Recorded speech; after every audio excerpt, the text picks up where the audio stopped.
Welcome to the Genius Factory. Enjoy the video. You start by preparing your sticker art and getting it into Notability. You should use transparent PNGs or high-contrast JPEG so edges stay crisp. Once done, open the note you'll use and tap the plus or image icon to import from photos or files. Position the image roughly where the sticker will live. You'll refine size and placement next. Make sure to import at a slightly larger size than final so scaling down preserves detail.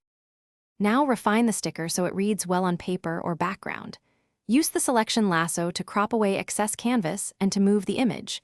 Pinch to resize and use two-finger rotate for angle.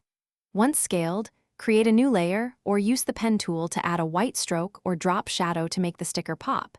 This gives a sticker-like edge and improves contrast.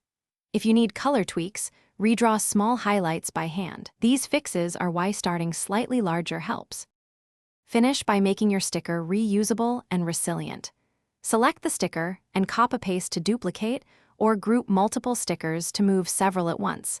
This saves time when laying out pages. Export the finished sticker as an image or PDF if you want a library for future notes. If a sticker shows jagged edges or color banding, re-import the original higher-resolution PNG or add a thin white border.